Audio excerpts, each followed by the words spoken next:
الحمد لله نحمده ونستعينه ونستغفره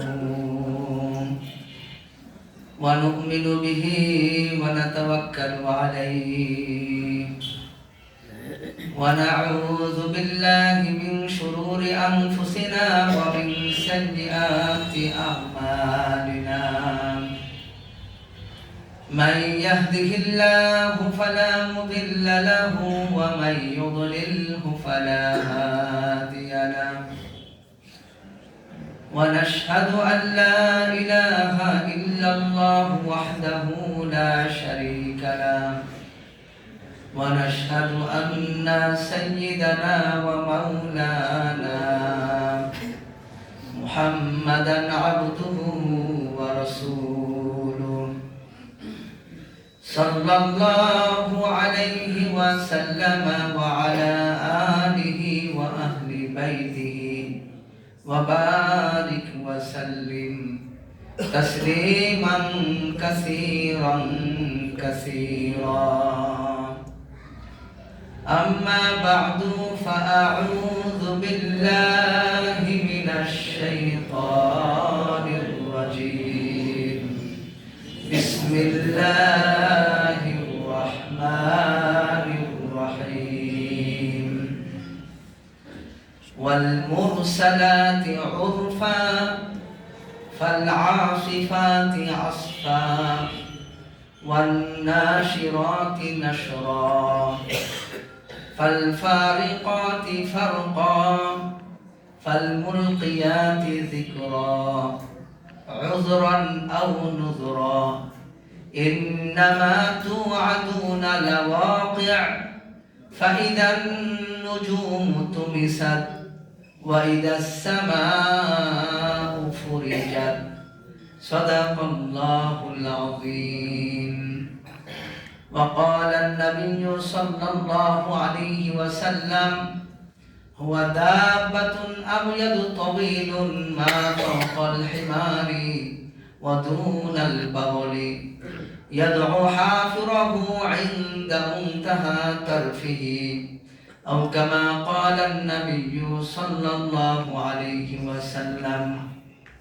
وقال تعالى في شان حبيبي إن الله وملائكته يصلون على النبي يا أيها الذين آمنوا صلوا عليه وسلموا تسليما اللهم صل على محمد وعلى آل محمد كما صليت على إبراهيم وعلى آل إبراهيم إنك حميد مجيد اللهم بارك على محمد وعلى آل محمد كما باركت على إبراهيم وعلى آل إبراهيم إنك حميد مجيد आप सुल्तान मदीना मोहब्बत वही सकीना नूर से मामूर सीना मिश्क से बेहतर पसीना लाए जो ईमान तुम पर क्यों न दे वो जाने तुम पर मेहरबान रहमान तुम पर खल्क सब कुर्बान तुम पर अल्लाहुम्मा सल्लि अला मुहम्मद व अला आलि मुहम्मद कमा सल्लैता अला इब्राहीम व अला आलि इब्राहीम إنك حميد مجيد اللهم بارك على محمد وعلى آل محمد كما باركت على إبراهيم وعلى آل إبراهيم إنك حميد مجيد بلغ العلا بكماله كشف الدجى بجماله حسنت جميع خصاله صلوا عليه وآله حق ندی معراج तुमको और बख्शा ताज तुमको दो जहां का राज तुमको सलाफी बाज तुमको बला वला बिकमालिही कशफत दुजा बिजमालिही हसनत जमीउ खिसालिही सल्लू अलैहि व आलिहि। अल्हम्दुलिल्लाह মহান রব্বুল আলামিনের দরবারে অগণিত শুকরিয়া আল্লাহ রব্বুল আলামিন আমাদেরকে পবিত্র জুমার দিন তার ঘরে বসার তৌফিক দান করেছেন। সকলে অন্তর থেকে শুকরিয়া আদায় করি আলহামদুলিল্লাহ। এর সাথে সাথে তার পয়গম্বর আখেরি নবী শেষ নবী মিরাজের দৌরাতে যিনি ভূষিত হয়েছেন সেই নবী, তার উপর দরুদ প্রেরণ করার তৌফিক দান করেছেন যেই রব, সেই রবের দরবারে আবার শুকরিয়া আদায় করি আলহামদুলিল্লাহ। শাবান মাস শুরু হয়েছে, চলতেছে, দিন দিন রমজানের দিকে আমরা এগিয়ে যাচ্ছি। আল্লাহর দয়াতেই আমরা রমজানের দিকে অগ্রসর হচ্ছি, ঠিক কিনা? নবীজি দোয়া করতেন যে আমার হায়াতে বরকত দিন আল্লাহ, যদি আমার হায়াত শেষ হয়ে থাকে তারপরেও বরকত দিন, যাতে করে আমি রমজানটা পেয়ে যাই। আর যে ব্যক্তি রমজান পেয়ে গেল তার জীবনের সমস্ত গুনাহ খাতা যেন নিঃশেষিত হয়ে তার সব গুনাহগুলা নেকি দ্বারা পরিবর্তিত হয়ে গেল। এত বড় সুযোগ হাতছাড়া যাতে না হয় এর জন্য 2 মাস আগের থেকে প্রস্তুতি রমজানের জন্য। সুবহানাল্লাহ। 27 তারিখ রজবের মেরাজের ঘটনার কথা আছে, অন্যান্য বর্ণনায় আরো ইখতিলাফ হয়েছে। তো যাই হোক, এই মেরাজের বিষয়টা কোরআন মাজিদের কয়েকটা জায়গায় রয়েছে। তার মধ্যে সূরা বনী ইসরাঈলের শুরুতে আল্লাহ মেরাজ সম্পর্কে বলেছেন। সেটা কি? বিসমিল্লাহির রহমানির রহিম সুবহানাল্লাযী আসরা বিআবদিহি লাইলাম মিনাল মাসজিদিল হারামি ইলাল মাসজিদিল আকসা আল্লাযী বারাকনা হাওলাহু লিনুরিয়াহু মিন আয়াতিনা ইন্নাহু হুয়াস সামিউল বাসীর। সাদাকাল্লাহুল আযীম। এখানে আল্লাহ সুবহানাল্লাহ দ্বারা শুরু করেছে, যে আশ্চর্য, বিস্মিত, পবিত্র, মহান সেই সত্তা। আমরা আশ্চর্যজনিত কিছু দেখলে মুসলমানের জন্য কি বলা উচিত? সুবহানাল্লাহ। আশ্চর্যজনিত কোনো বিষয় দেখলে কি বলা উচিত? সুবহানাল্লাহ। আর নিয়ামত ভোগ করে কি বলা উচিত? আলহামদুলিল্লাহ। আল্লাহর বরত্ব, বড় কোনো জিনিস দেখলে কি বলা উচিত? আল্লাহু আকবার। এক মুসলমানের সাথে আর এক মুসলমানের সাক্ষাৎ হলে কি বলতে হয়? জোরে বলেন না? আসসালামু আলাইকুম ওয়া রাহমাতুল্লাহ। নাকি এক মুসলমানের সাথে আরেকজনের দেখা হলে আল্লাহু আকবার এটা বলতে হবে? ওটা শরীয়ত না। তাহলে আল্লাহু আকবারের দাম কি কম? দাম আছে, কিন্তু নবীর তরিকায় না হওয়ার কারণে তখন ওইটার কাজ করবে নবীর তরিকার দাম। যে আল্লাহু আকবার যদি কোনো ব্যক্তি নিয়মে না বলে, তাহলেও আল্লাহু আকবার বলে সে সওয়াব পাবে না, কেননা নবীর তরিকা এখানে স্পর্শ করে। এর জন্য আল্লাহ বলতেছেন সুবহানাল্লাহ আল্লাযী আসরা, পবিত্র সেই সত্তা আল্লাযী যিনি আসরা ইসরা করেছেন বিআবদিহি তার বান্দাকে। আল্লাহর বান্দা মুহাম্মদ মুস্তাফা সাল্লাল্লাহু আলাইহি ওয়াসাল্লাম। বান্দা শব্দের অর্থ হলো গোলাম। বলেন বান্দা শব্দের অর্থ কি? গোলাম। আমরা কার গোলাম? আল্লাহ। আস্তে বলেন কেন, জোরে বলেন না। আমরা কার গোলাম? আমরা আল্লাহর গোলাম। গোলাম মানে যে গোলামি করে, দাসত্ব করে, মাথা নত করে, তার কথা শুনে ও হলো গোলাম। আল্লাহ বলেন আমি আমার গোলাম, আমার বান্দা, আমার বন্ধু, আমার প্রিয়তম বন্ধু মুহাম্মদ মুস্তাফা সাল্লাল্লাহু আলাইহি ওয়াসাল্লামকে আমি ইসরা করেছি লাইলাম মিনাল মসজিদিল হারাম ইলাল মসজিদিল আকসা, একটি রাতের মধ্যে মসজিদে হারাম থেকে মসজিদে আকসা পর্যন্ত ভ্রমণ করেছি। আল্লাহু আকবার।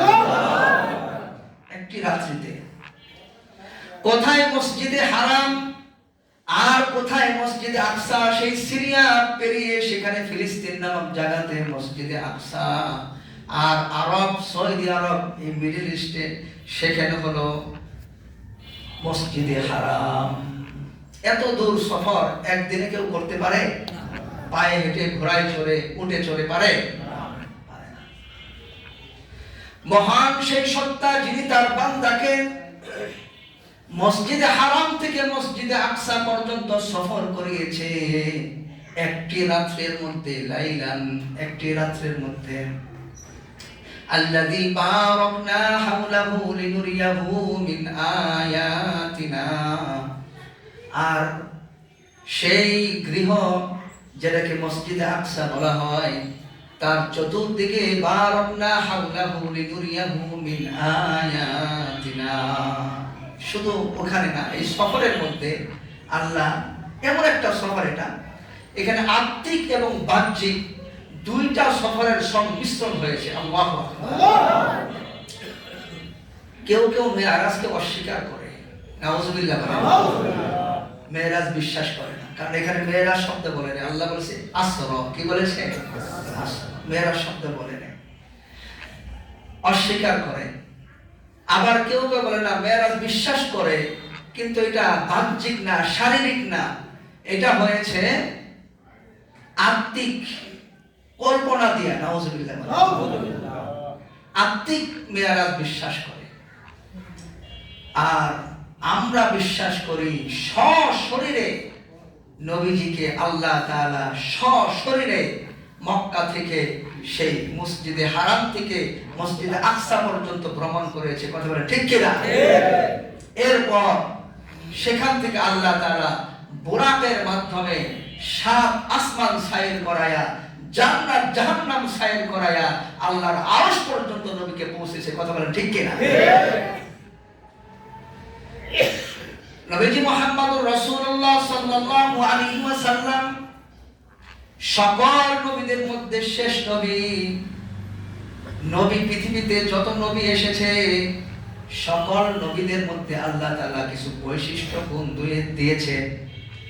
বিশেষ করে লা নুফাররিকু বাইনা আহাদিন মির রুসুলিহি, যত নবী এসেছে সব নবীদের মধ্যে আমরা কাউকে পার্থক্য করি না, সব নবীরা সমান গুরুত্ব। সুবহানাল্লাহ।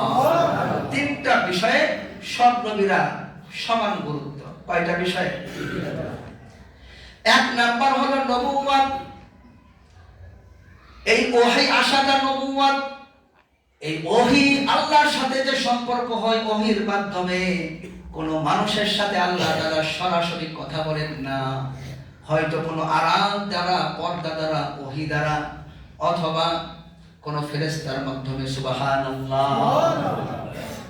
এটা হলো আল্লাহর একটা নিয়ম। কারণ সরাসরি কথা বললে সাথে সাথে ওই সৃষ্টি জ্বলে পড়ে সারখার হয়ে ওই সৃষ্টি ধ্বংস হয়ে যাবে। এর জন্য আল্লাহ সরাসরি কথা বলেন না। সুবহানাল্লাহ। আল্লাহ নূরের তাজাল্লি সহ্য করার ক্ষমতা কারো নাই।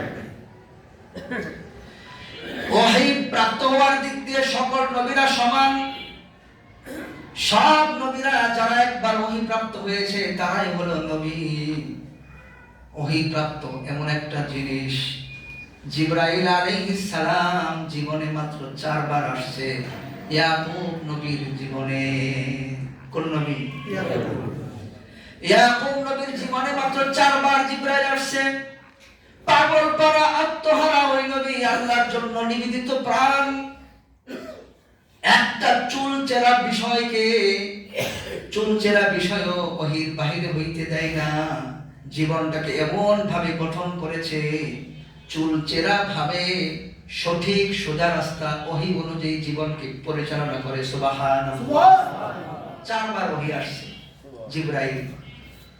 এত মজা এখানে, এত আনন্দ উদ্দোলিত তার প্রাণ, 4 বার ওহী আসছে। ইব্রাহিম আলাইহিস সালামের কাছে কোন বর্ণনায় 70 বার, কোন বর্ণনায় 54 বার, 50 বার ইব্রাহিম নবীর কাছে আসছে। এমন নবী আছে জীবনে 7 বার ওহী আসছে। কোন কোন নবীর কাছে 10 বার ওহী আসছে। কয়বার? মানে জিবরাইল আলাইহিস সালাম আসছে। মুহাম্মদুর রাসূলুল্লাহ সাল্লাল্লাহু আলাইহি ওয়াসাল্লামের কাছে ওহী আসছে 24,000 বার। আল্লাহু আকবার।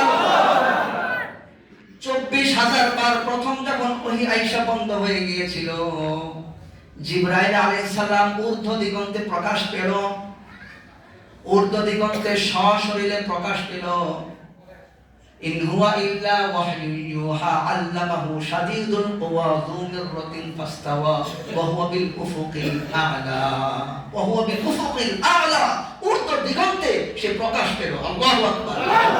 সুম্মা দানা ফাতাদাল্লা। অতঃপর সে নত হলো, ঝুঁকে গেল। নবীদের দিকে কি হলো? ঝুঁকে গেল ফেরেশতা, বিরাট ফেরেশতা। ফাকানা কাবা কাউসাইনি আও আদনা। 2 ধনুক বরাবর অথবা তার চাইতে আরো নিকটে হলো। আল্লাহু আকবার। এই দুনিয়াতে দেখেছে ওয়ালাকাদ রাআহু নাসলাতান উখরা। শুধু দুনিয়াতে না, আরেকবার তিনি দেখেছিলেন মেরাজের রজনীতে। ইনদা সিদরাতিল মুনতাহা। সিদরাতুল মুনতাহার কাছে। আল্লাহু আকবার।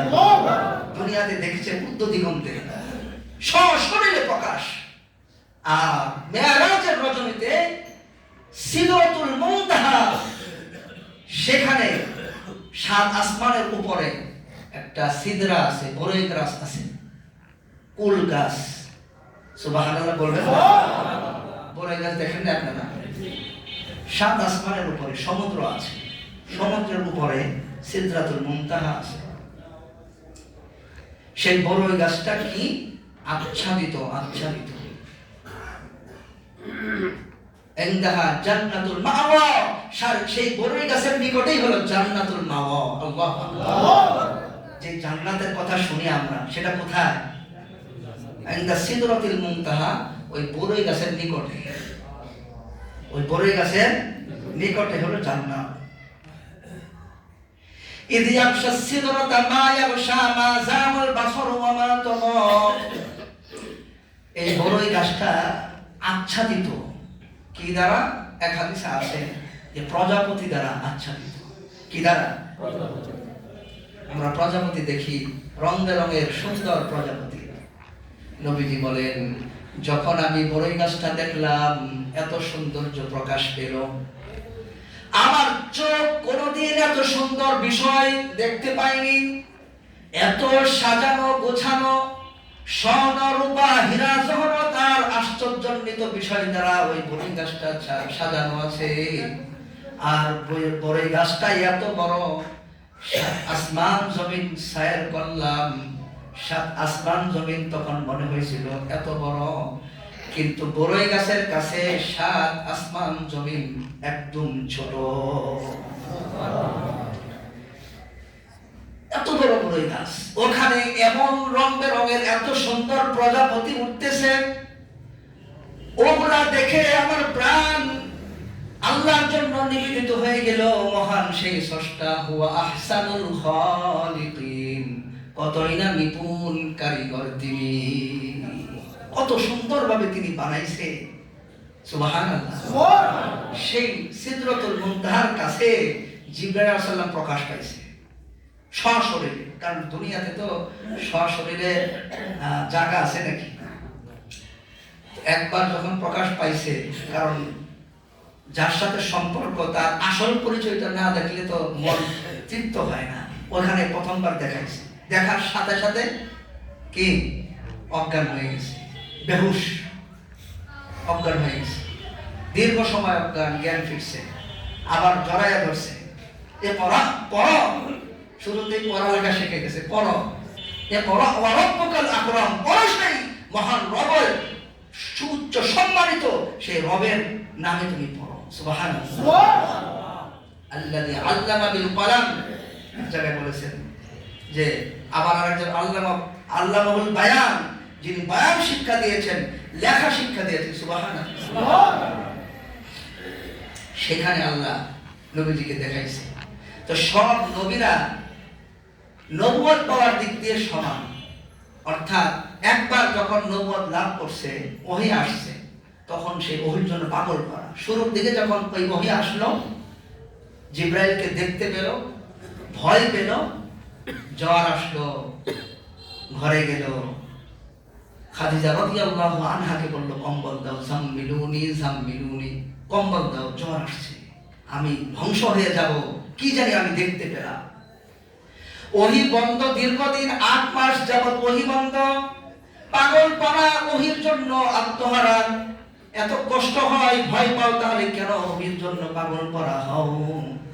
একবার ওহী অবতীর্ণ হয়েছে, এই মজা কেউ বুঝতে পারবে না নবীরা ছাড়া। এত পাগল নবীজি ওহী পাওয়ার জন্য। এই নবীর উপরে 24,000 বার ওহী অবতীর্ণ হয়, যে কোরআন আমাদের কাছে এখনো উপস্থিত আছে। সুবহানাল্লাহ। ওহীর দিক দিয়ে এত মজাদার জিনিস, কষ্ট হয়েছে। আয়েশা রাদিয়াল্লাহু আনহা বলেন যে আমি একবার নবীজির পাশে বসা, নবীজির উরু আমার উরুর সাথে লাগানো ছিল, ওহী অবতীর্ণ হইতেছিল, এত জোরে চাপ লাগলো যেন আমার হাড় ভেঙে যেতে চায়। সুবহানাল্লাহ। আর এক হাদিসে আছে, যখন নবীজি ঘোড়ার পিঠের উপর বসা ছিল, তখন ওহী অবতীর্ণ হয়, তখন ঘোড়ার পা পাথরের মাটির মধ্যে ডেবে যাচ্ছে, আর নবীজির শরীর দিয়ে ঘাম বের হচ্ছে। আল্লাহু আকবার।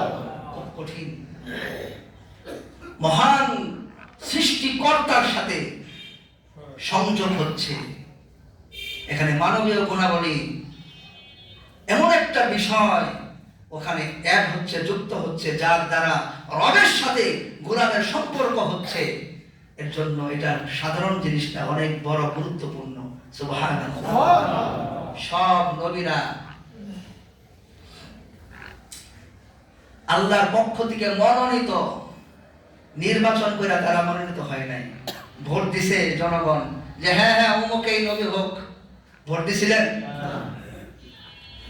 নির্বাচন করে নবীরা নবী হয় নাই, তারা মনোনীত কার পক্ষ থেকে? আল্লাহর থেকে। জোরে বলেন না, কার পক্ষ থেকে? বলছেন যে নির্বাচন দিয়া নবী বানানো যাবে না। 5 বছরের জন্য নির্বাচন করে মানুষ, মনে হয় যেন আবার প্রভু হয়ে যায়, মানুষকে গোলাম মনে করে। ঠিক কিনা বলেন? আমরা কি গোলাম না স্বাধীন? গোলামের জন্য জুমার নামাজ না। বলেন আমরা কি গোলাম না স্বাধীন? আমরা স্বাধীন, কোন মানুষের গোলাম আমরা। এই ক্ষমতা পেয়ে কেউ প্রভু হতে দিব না আমরা, ইনশাআল্লাহ। কথা বলেন ঠিক কিনা? প্রভুত্ব নয়, বরং প্রভুর আইন আমাদের উপর বাস্তবায়ন করা। কথা বলেন ঠিক কিনা? আস-সুলতানু জিল্লুল্লাহি ফিল আরদ, সুলতান, রাজা, বাদশারা আর প্রেসিডেন্ট আর প্রধানমন্ত্রীরা হলো আল্লাহর ছায়া এই পৃথিবীতে। আল্লাহু আকবার। কার ছায়া? আল্লাহ। আল্লাহর কোনো ছায়া আছে? মিসলে উদাহরণস্বরূপ মহান আল্লাহর ছায়া হলো এই পৃথিবীতে সকল শাসকরা। সুবহানাল্লাহ। তুমি আল্লাহর ছায়া হয়ে জুলুম করো, অথচ আল্লাহ হলো ইনসাফগার। ঠিক কি না? আল্লাহ জুলুম করে? তো সকল নবীরা ওহী প্রাপ্তির দিক দিয়ে সমান। ওহী পাইছে, একবার পাইলেই তার দাম পৃথিবীর সকল কুতুব, আবদাল, আবেদ, বুজুর্গ মিলাইলেও একজন নবীর সমান দাম হবে? আপনারা কথা বলেন না? হুজুর আমি কোনো পাপ করি নাই, এখনই তো পাপটা করলো। যদি কেউ বলে যে আমি পাপ করি নাই, তখন কি করলো? পাপটা করলো। প্রথম মানুষই এটা অপরাধ করেছে, ঠিক কিনা বলেন না? ভুলের শিকার আর কি। আর তুমি পাপ করো নাই? তুমি তোমার স্ত্রীর হক আদায় করছো? তোমার মা বাবার হক তুমি কিভাবে আদায় করলা বলো? মার এক ফোঁটা দুধের ঋণ তুমি কিভাবে শোধ করেছো এটা আগে বলো। বাবার কষ্টের পরিশ্রমের এই পয়সা দ্বারা তোমার জীবন গঠিত হয়েছে, তোমাকে আল্লাহ বিবেক দিয়েছে, সুস্থ রেখেছে, এটা ঋণ পরিশোধ করো। কথা বলে ঠিক কিনা? ও পাপ করে নাই। সকল মানব সম্প্রদায় হলো পাপের সমুদ্রে নিমজ্জিত। কথা বলে ঠিক কিনা? কেউ হাসরের ময়দানে নিজ ইবাদত দ্বারা আল্লাহর জান্নাতে প্রবেশ করতে পারবে না। আল্লাহর অনুগ্রহ দয়ার মাধ্যমে সে জান্নাতে যাবে। সুবহানাল্লাহ। নবুয়ত পাইছে, এত মজার জিনিস। এই দিক দিয়ে নবুয়ত প্রাপ্তির দিক দিয়ে সব নবীরা কি সমান। দ্বিতীয়ত, সকল নবীরা চরিত্রের দিক দিয়ে সমান। সব নবীরাই চারিত্রিক, কোন নবীর চরিত্র খারাপ ছিল না। ঠিক কিনা? সব নবীরা নিষ্পাপ। কোন নবীর গুনাহ আছে? কিছু কিছু তাফসীরের কিতাবের মধ্যে আছে যে সব নবীরে দিয়ে আল্লাহ একটা একটা ভুল করাইছে। নাউজুবিল্লাহ।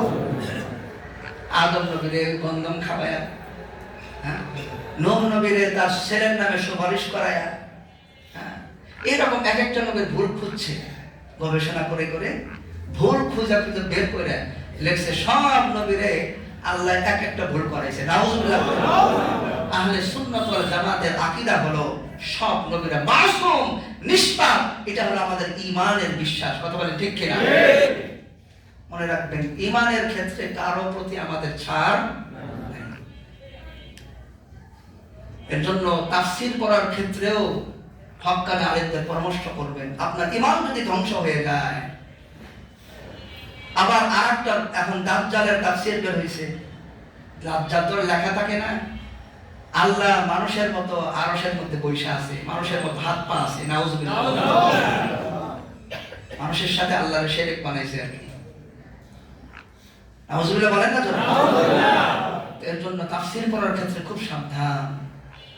যে কোনো তাফসীর পড়া যাবে না। আপনার ঈমান ধ্বংস করে আপনি তো মনে মনে নামাজে দাঁড়াইছেন, আল্লাহ মানুষের মতো সামনে দাঁড়াইছে, আমি এখন সেজদা দিতেছি, রুকু করতেছি, এইভাবে জীবনটা পার করেছেন। মরার সময় মরলেন, বলেন কোথায় গেলেন? ঈমান যদি না থাকে ওই নামাজ কাজে দিবে না। এর জন্যই খুব গুরুত্বপূর্ণ আমরা এই আকীদার বিষয়টা। একবারে চুল চেরা জাররা পরিমাণ কোনো ছাড় হবে না আকীদার বিষয়ে। কথা বলে ঠিক কিনা? কারণ ঈমানের বিষয়। তো নবীরা আখলাকের দিক দিয়ে সমান। 3 নম্বর হলো মুআজিজা। নবীরা মুআজিজা পেতেন। প্রত্যেক নবীকে আল্লাহ এক একটা মুআজিজা দিয়েছেন।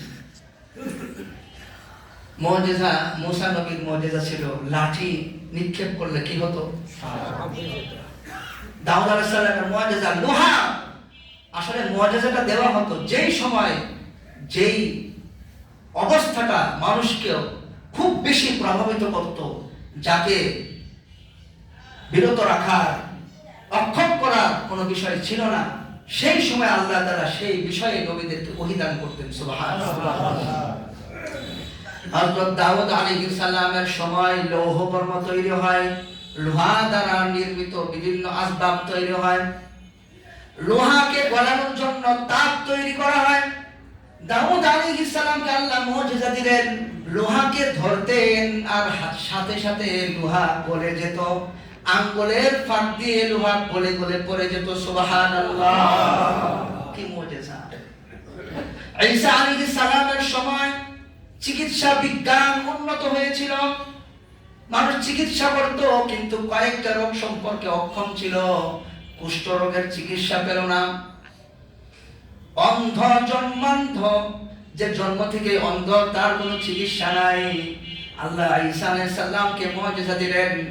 ঈসা আলাইহিস সালাম জন্মান্ধ ব্যক্তির চোখের মধ্যে হাত দিয়ে আল্লাহর নামে দোয়া করতেন, সাথে সাথে চোখ সিদ্ধ হতো, চক্ষুষ্মান হয়ে যেত। সুবহানাল্লাহ। মুসা আলাইহিস সালাম, সুলাইমান আলাইহিস সালামের মুজিজা, প্লেটের উপর বিরাট তখ্ত, 8 মাইল বড় একটা প্লেট, একটা প্লেনেট, সেটার উপরে বসতেন, ইঞ্জিন ছাড়া ওটা উড্ডয়ন করত। 16,000 জিন এবং মানুষ সেখানে থাকতো। সুবহানাল্লাহ। 16 লক্ষ, কত? 16 লক্ষ মানুষ এবং জিন সেখানে বসতো একটা প্লেটের মধ্যে।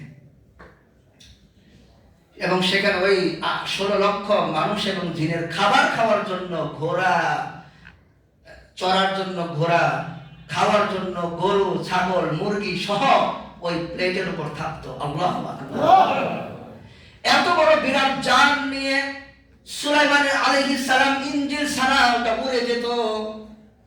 এইভাবে এক এক নবীদেরকে এক এক সময়ে মুজিজা দিয়েছেন। ওই যুগে যেই জিনিসটা বেশি প্রভাবিত ছিল, জাদু প্রবাহিত ছিল।